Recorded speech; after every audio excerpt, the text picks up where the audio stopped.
Hello everybody, welcome to Crafty Soup. My name is Misty. I am here again today with another layout, a process video for you, there we go, as part of the CKC design team. And our challenge this time is to talk about anticipation. Since the holidays include a lot of anticipation, we are heading towards holiday thoughts with this anticipation challenge. So let's dive in. So one thing that I'm very much excited about right now is this project that I did last year on YouTube, and I am doing it again this year, which is unboxing my Spellbinders Advent Calendar, and I will show you that in a minute. But I've always done Advent calendars with the kids, and a few years ago I was trying to find something for me to treat myself with a crafty Advent calendar, and then this calendar popped up last year and I jumped on it and it was fantastic. Now I know there was a little bit of quality control problems last year, but I've heard very much that they've got that solved this year, so I didn't have any problems with the quality control, really. I had one small problem last year, but I am super excited to do this project again this year, and I hope you'll join me for it. I will have short videos every day of the Advent season in December to share this little crafty kit with you. All right, so I pulled out my counterfeit kit and I was not sure at all where I was going to go with any of these products, besides the fact that I knew I wanted to use some of my Advent calendar dies and crafty goodies from last season to create this layout. And then as I was looking through my papers, I realized that I had created this background here using a cover plate die for card making to create my own pattern paper. And if you want to see that video, I will link you up to that as well. So that was a very crafty make for me this time, and it totally makes sense to use it for this layout. So I pick that as soon as I see it. And I'm trying to decide what to layer it on top of, because it is definitely smaller than a traditional sheet of pattern paper. Because of the math involved with card making versus scrapbooking supplies. But I find this scrap that I used from a different piece of paper, and I'm just going to cut down strips to mat it, and that will give me a little more options to layer it up on top of some other papers. And at first I think I'm going to use this green floral paper, but I kind of go back to the drawing board and I'm looking through things, and as I'm looking at the B sides of the paper, which I don't usually do when I'm building my scrapbooking kit for the Counterfeit Kit Challenge, sometimes I'll look at the B-sides and see if they work. Most of the time I don't, but as I'm flipping through these pattern papers, I realize that I have a B-side that is fantabulous for this layout, and that is where I will end up going.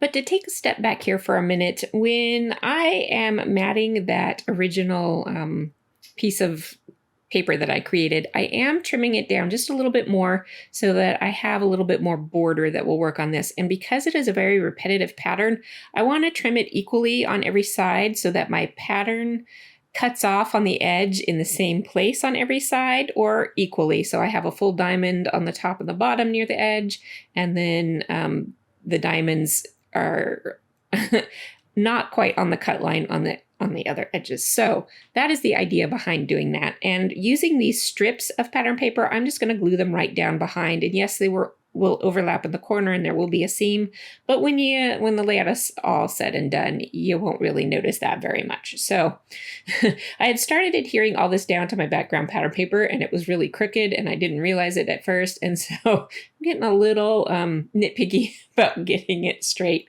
as I work on that.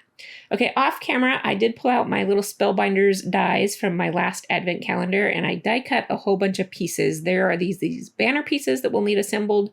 There's this little heart shape that has rays to it that come in various pieces that will be need to be reassembled into the heart, and I'm going to use that in several pattern papers.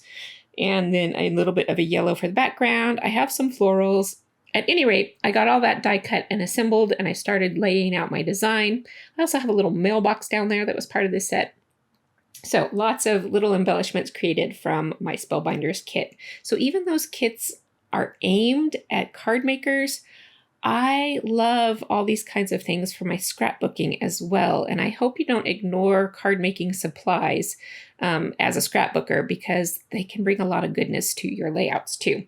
So I created 3 little banners which will house my title. And at first I thought I was going to use one of the word sets from the kit also, but it didn't it didn't quite have the right vibe that I wanted. So I pulled out my alphabet set, and I'm gonna layer up those on top of these little banners, which I have here, so that I can create my title.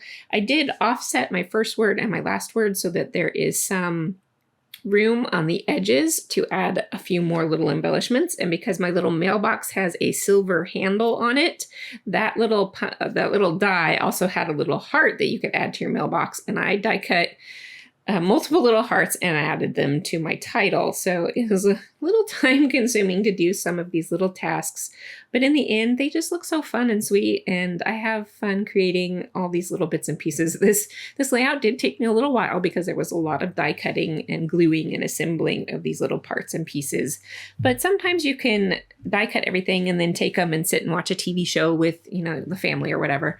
And, put all of these things together and have fun just kind of making and then bringing back fun embellishments that you created to your layouts later. All right, I am using some other pre-made embellishments with my layout here as well. Because I had those little tiny hearts on my title, I wanted to add a few more tiny hearts to the rest of the layout also. I am beefing up some of my embellishment, or all of my embellishment clusters really, with a few more layers from the pre-made embellishments that I have here, including a little puffy word that says loving this, and I found some fabric embellishments that separately say create and joy, and I put those together to be a sentence, create joy. And I am just putting in little phrase bits and pieces, making sure I'm adding in some colors kind of equally around my embellishment clusters, because my background pattern paper has plenty of color to be, design-wise, be allowed to use some of these other colors on my embellishment clusters. And that will finish off the layout for this time. I do my journaling all the way around the edge because I didn't want to cover up any more of that lovely background paper that I had created.